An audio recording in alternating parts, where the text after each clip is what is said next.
UFC stats and facts, UFC 319 edition. Obviously, UFC 319 goes down this weekend, and I want to bring you guys some facts and stats about 10 different fighters on the card and hopefully bring up some things you guys don't know about these fighters. So with that out of the way, if I teach you anything new in this video, go ahead and drop a like and let me know some facts and stats that I missed. But let's not waste any more time. Let's get right into it, starting off with Bobby Green.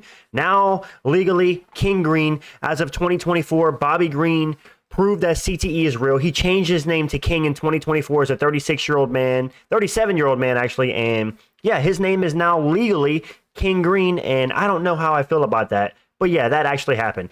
Bobby Green actually has the most total strikes and significant strikes landed in the history of the lightweight division, which is actually quite insane. I mean, he's been in the UFC since 2013, so that's a rapid 12 years being in the UFC. And in those 12 years, he's managed to land the most strikes out of any fighter ever in the lightweight division.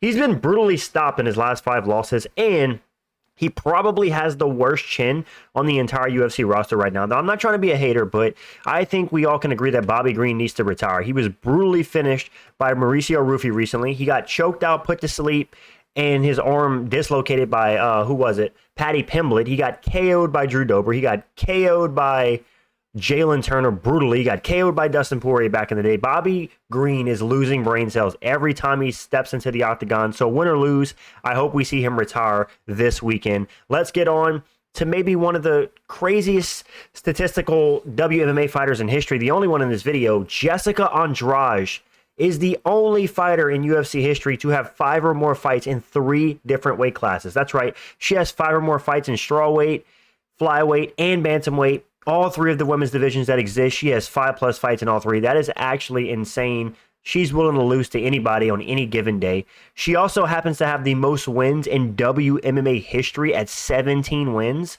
which is pretty crazy. She's always an active fighter. Like I said, she's always willing to lose to anybody. She's the only fighter in WMMA history to score 4 knockdowns in one fight against Mackenzie Dern, which was quite insane. Cracking Mackenzie Dern and making her look like she's never struck with anyone a day in her life. And she has the only standing arm triangle finish in WMMA history, scored against Amanda Lemos last year, I believe. She also has the most fight of the night bonuses out of any WMMA fighter, I think at like 8 or 9. So Jessica Andrade is stamping herself all over the WMMA record books. But unfortunately, she's been on a bit of a downslide. I think she's like 3-6 in her last 9. She's been getting finished left and right, submitted left and right, knocked out. Hopefully she gets a win this weekend. If she loses again, it might be time to hang it up. But there are some facts about Jessica Andrade. Let's get on to Edson Barboza Jr. Edson Barboza is ranked 4th all-time in the UFC for knockdowns with 16 knockdowns. That's right, one of the most dangerous strikers we've ever seen. And yeah, man, he's up there with Donald Cerrone. He's up there with Derek Lewis. This guy knocks a lot of his opponents down, and it does help that he's been in the UFC for 13 years. He is the first fighter in UFC history to score a will kick KO. We've all seen it, the viral will kick KO over Terry Edom at UFC 142. One of the most beautiful, if not the most beautiful KO in UFC history till this day.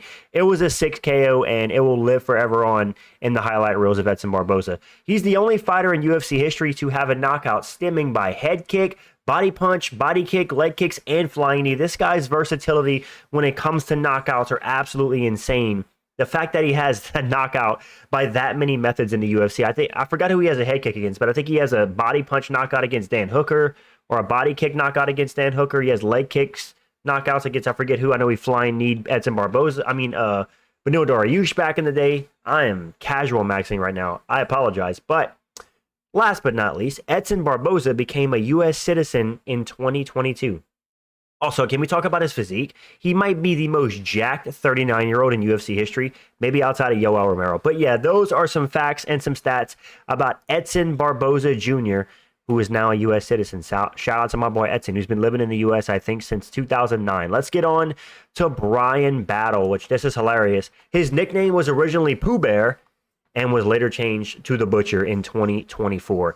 I'd say that's a pretty good change. Last thing you want to be as a professional fighter and your nickname is Pooh Bear. Like, I'm sorry, bro, but nobody's going to take you serious. I mean, Pooh Bear, really?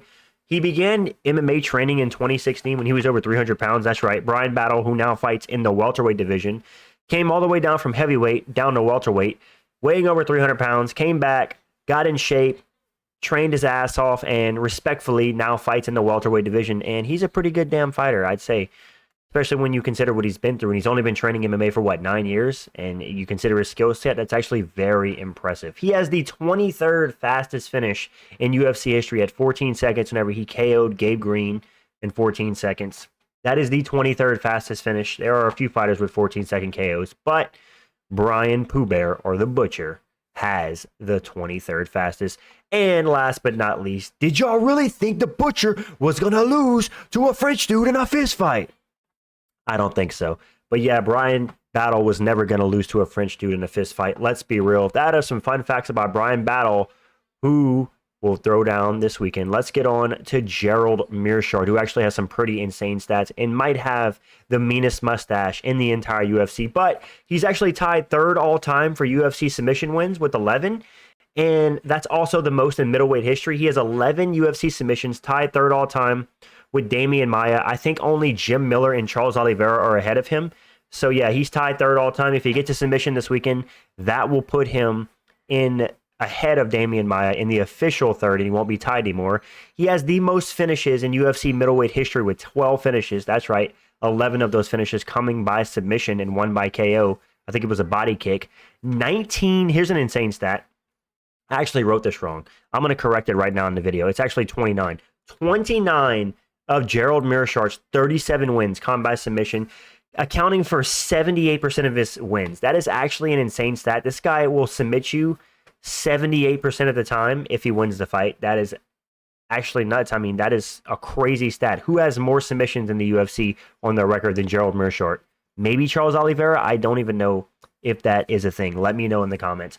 He also has a loss to Jay Ellis back in 2007, which is hilarious. People forget, man, Jay Ellis, who has one of the worst MMA records in the sport's history. Jay Ellis has an MMA record of 16 and 111. Now, granted, Gerald Meerschaert did go back to avenge that loss later on, but the fact that he has a loss to Jay Ellis, who has a record of 16 and 111, is actually kind of a meme and is the most Gerald Meerschaert thing ever. And yeah, man, shout out to GM3. I hope he shows out this weekend and does his thing. Let's get on to Jared the Killer Gorilla Cannonier, who fights none other than MVP this week. And yeah, he's one of 2 fighters in UFC history to score knockouts across the 3 divisions. That's right, Jared Cannonier has a knockout at light heavyweight, at heavyweight, and at middleweight because he's fought at all 3 weight classes. Only Conor McGregor has also achieved this feat, and this guy's also the oldest, second oldest ranked fighter in the UFC, currently at 41. We have Jan Blachowicz, who's ranked in the light heavyweight division, who's 42. Jared Cannonier's 41 years old, and he's still top 10 at middleweight in 2025. Very commendable for how durable and how impressive his cardio has been able to remain at such an older age in his career. He also has a split decision win over Sean Strickland. People forget, man, Jared Cannonier has a split decision win over Sean Strickland, who a lot of people look at as a robbery. I actually, when I watched that fight live, and still to this day, I still think he won that fight narrowly, but it was a very close fight. But yeah, people forget, man, he has a win over Sean Strickland. And last but not least, the Killer Gorilla has worked as a traffic control mechanic in the U.S. Army for 3 years before being discharged way back when, before he started training MMA. So shout out to Jared Cannonier for supporting the United States Army. We appreciate you, dog. Let's get on to the next one on this list. We have Aaron Pico, the biggest fraud signing in the UFC's history. But let's talk about why people are hyping him up. Let's look at some of the facts. First of all, he started training wrestling at just the age of 4 years old. So this guy's been wrestling literally since he was physically able to. I mean, he's 28 now, so that's 24 years of wrestling. He was an Olympic alternate. Oh, why am I saying like he was an Olympic alternate in freestyle wrestling, which means he was an alternate to be in the Olympics if, I guess, the other person who was the main guy to be in the Olympics would make it, he would replace them. I guess that's how that works. I'm not too sure what that means. But the fact that this guy nearly got to the Olympics in wrestling is quite impressive in freestyle wrestling. He was a Golden Gloves boxing champion by just the age of 13 years old. And the reason Aaron Pico gets so much hype behind himself is because he was one of the first generation of fighters to be training everything. Training jiu-jitsu, training wrestling, training boxing. Like he was like this like hybrid fighter that was training everything. He wasn't like a specialist. So that's why people are so highly touted on Aaron Pico. And also, he started off his MMA career at 4-3 and is now 9-1 in his last 10, with his only loss coming to Jeremy Kennedy via shoulder injury. But The only thing I have to say about that 9-1 record is against who? Against taxi drivers. We're really going to see him put to the test this weekend against Lerone Murphy. I do think Lerone Murphy beats Aaron Pico, but he can shock the world, knock out Lerone Murphy, and insert himself to the top of the division and might even steal a title shot, knowing how much the UFC likes this guy.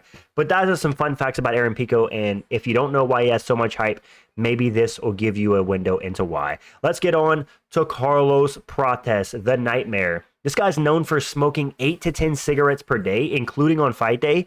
He actually tried to quit once, but said it caused him to gain weight and not train. So a lot of fighters will say, yeah, maybe not, I don't want to be a smoker. You know, I don't want it to affect my cardio. I don't want bad lungs.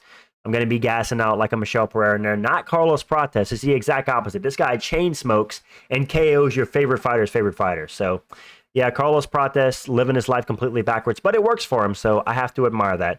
Before losing to Ian Gary, Carlos Prates was on a 10-fight KO win streak. That's right, including 4 KOs in the UFC. This guy was on a 10-fight win streak, all knockouts, destroying his competition, and nearly knocked out Ian Gary for an 11th fight win streak in that 5th round, but he kind of fumbled the bag in that regard. But very impressive. This guy has the best knockout power at welterweight. It's not even close.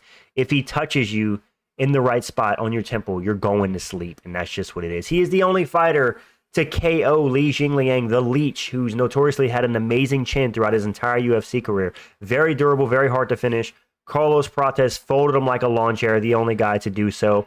And he's also went on record to say that as soon as he wins the UFC belt, he will indeed retire. He's not here for a long time. He's here for a good time. He's made the fans well aware of his intentions. He's not here to defend the title or be one of the greats. This guy just wants to win the belt and ride off into the sunset. He also has an extensive Muay Thai background, over 100 fights in Muay Thai, which is why he has a Muay Thai tattoo on his chest. This guy moved to Thailand for, I think, 8 to 10 years to do Muay Thai forever. And his nickname is the Nightmare because they called him the Nightmare in Brazil because he had trouble finding opponents because he was so scary in Muay Thai. So yeah, there are some fun facts about Carlos Prates. Let's get on to the next one where we got Lauron Murphy, who fights Aaron Pico this weekend, the Miracle. And let me tell you guys why he was called the Miracle or earned the nickname. In 2013, Lerone Murphy was shot in the face and neck 3 times, having to get prosthetic teeth. Surviving that earned him the nickname the Miracle. I actually respect Lerone Murphy. I know we all joke about Lerone Murphy and we say he's boring and, you know, all this stuff, but man, that is something to survive getting shot in the face and neck 3 times and to be in the spot he's in the UFC in 2025 is actually pretty admirable. So shout out to Lerone Murphy for overcoming those circumstances and still living out his dream to be a fighter.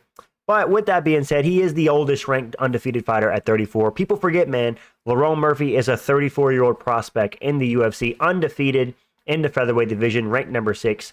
I believe he's the oldest undefeated ranked fighter in the entire UFC. Correct me if I'm wrong. His first UFC fight, I forgot against who it was, or I forgot who it was against, should I say, ended in a draw. That's right. The first fight he had in the UFC ended his quote-unquote undefeated streak. No, it really didn't because he wasn't defeated. He drew with a guy. And since then, he's only gotten wins. So, and some people like to joke, include myself, that Lerone Murphy is simply Leon Edwards on an alt account. This guy talks like Leon Edwards. He fights like Leon Edwards. He doesn't look like Leon Edwards, but yeah, it is kind of funny how in another universe, Lerone Murphy and Leon Edwards are the same perfect person. But that is some fun facts about Lerone Murphy. Let's get on to the Chechen wizard himself, Khamzat Chimaev, who fights in the main event against Dricus Du Plessis this weekend, where a lot of people think including myself, he's going to go out there and maul Dricus Du Plessis. Khamzat Chimaev was born in Chechnya, which is a region of Russia, started MMA training in Sweden, and now reps United Arab Emirates as his flag. This guy's bouncing around like a hooker on the corner between countries and who he wants to rep. But at the end of it, he chooses to rep UAE. However, if he does win the belt this weekend, he will be the first Chechen-born UFC fighter to do so. That's right. There has not been a UFC fighter out of the Chechen region to win a belt, and Khamzat Chimaev will be the first one. He actually started off his UFC career with 3 fights in 66 days.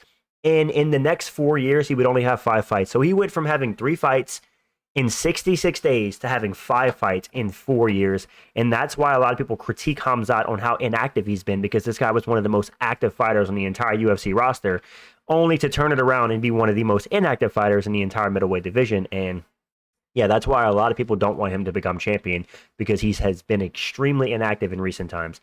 He is the only fighter at UFC 308 when he last fought against Robert Whittaker out of the blue corner to win. That's right, the red corner at UFC 308 The card Khamzat Chimaev beat Whitaker on went 12-0. Khamzat Chimaev was the only one that won. They actually went 12-1. Khamzat Chimaev beat Whitaker out of the blue corner. That's a very interesting stat. I did not know that until I was researching this video. He's also the only fighter to submit Robert Whitaker in his entire UFC career. Call it a fluke, call it what you want, squeeze his teeth out. He did very impressively, easily take down Robert Whitaker and out-grappled him. And yeah, ultimately was the only guy to submit Robert Whitaker in his entire UFC career. That's very impressive. And he was off of a long layoff as well. So shout out to Khamzat Chimaev for squeezing Whitaker's teeth in. I don't think Whitaker appreciated that. And in his first UFC fights, he only absorbed 1 strike, which is 100% a company record. Absorbing 1 strike through 4 fights in your UFC run is absolutely gnarly. I mean, he ran through Reese McKee. He ran through John Phillips. He completely destroyed Gerald Mir, 1-punch KO'd him. And I forgot who his 4th fight was. But this guy was a wrecking ball. There's no wonder he gained his notoriety and his popularity as soon as he came into the UFC, because he was just completely destroying and running through everybody. So you really got to respect that. But in recent times, he has been inactive, causing a lot of people to favor Dricus Du Plessis to win the title this weekend.